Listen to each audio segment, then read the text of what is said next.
नमस्कार, मेरा नाम doctor Sachin Sharma, associate professor and head of department Aravali institute of technical study Udaipur Rajasthan.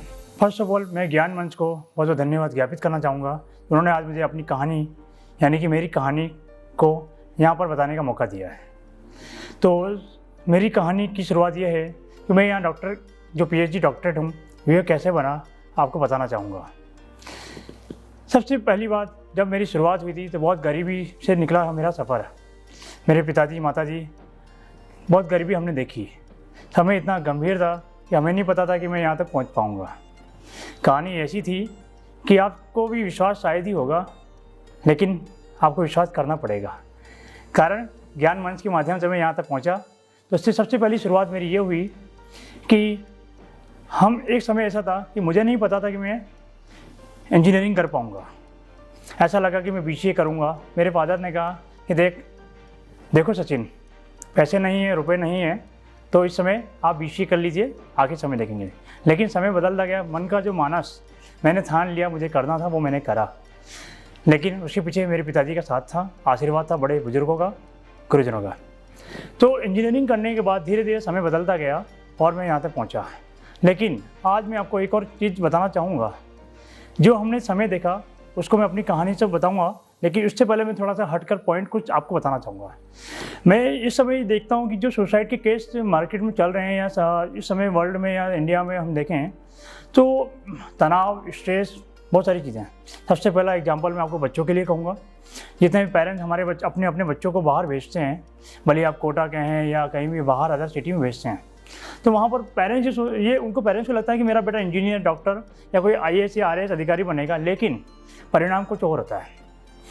परिणाम ये होता है कि उनको होप होती है, उम्मीदें होती हैं, आशाएं होती हैं, लेकिन परिणाम नहीं मिलता। तो बच्चे अपने आप ही मन घुट कर सुसाइड करते हैं। लेकिन ये गलत है। एक और चीज़, बच्चों के साथ साथ हम बड़े बुजुर्ग जो भी बड़े लोग हैं, मैच्योर्ड कह सकते हैं हम लोग, 35-40 साल की या 45 साल की, 50 साल की एज की उम्र के लोग भी इस तरह का कदम उठा रहे हैं। कारण क्या है मैं आपको बताना चाहूँगा। कारण ये है कि हमने किसी को मित्र बनाया ही नहीं, हमने किसी को फ्रेंड नहीं बनाया। हमको शर्म आती है कि हम शायद अपनी दर्द या अपना दुख की कहानी किसी के साथ शेयर कर सकें। इस पर बड़ा पता नहीं क्यों हिचकिचाहट क्यों होती है कि महसूस होता है कि हम किसी से शेयर ना करें। ऐसा लगता है कि कोई किसी से कहूँगा शायद वो मेरे पे हंसेगा या मेरी बातों का मजाक बनेगा। लेकिन ऐसा नहीं है। मैं ये नहीं कहता कि आप सबसे शेयर करें, लेकिन 40, 50 या 10 जनों में से भी एक जने को शेयर करते हैं। अगर आपको उसमें भी शर्म आती है तो मैं कहूँगा अपने पेरेंट्स को पहले अपना फ्रेंड बताइए, मित्र बनाइए। मित्र बनाने की वजह यह है कि शायद आपकी पेरेंट्स में पिताजी ना समझ पाएँ तो माताजी जरूर समझेंगे, माताजी ना समझ पाएँ तो पिताजी जरूर समझेंगे। अगर आपको लगता है कि दोनों ही नहीं समझ पा रहे हैं तो घर में आपके भाई या बहन कोई ना कोई समझेगा उस बात को। लेकिन अगर वो भी ना समझ पाएँ तो मैं एक ही कहूँगा, आपको समुद्र के किनारे नहीं जाना है, आपको पहाड़ों पर नहीं जाना है, आपको जाना है मंदिर में। आप अपनी भगवान से भी अपनी बातें शेयर करके अपने आप को हल्का महसूस कर सकते हैं और उनसे पूछिएगा कि मुझे कैसे कूल होना है। अब मैं आपको बताता हूँ कहानी। मैंने आपको 2 मिनट के लिए बोला था कि कहानी का परिवर्तन कहाँ से आएगा। हमने देखा जब हम इस समय हम लोग अयोध्या के वासी हैं, प्रभु राम जी के, तो हम लोग उदयपुर आए, मेरे पिताजी। तो उस समय उन्होंने शुरुआत करी अपनी साइकिल के पंचर से। फर्स्ट ऑफ ऑल उनके पास करेगा एक टेक्सटाइल कहते हैं जो गारमेंट की शॉप थी कानपुर मादड़ी में।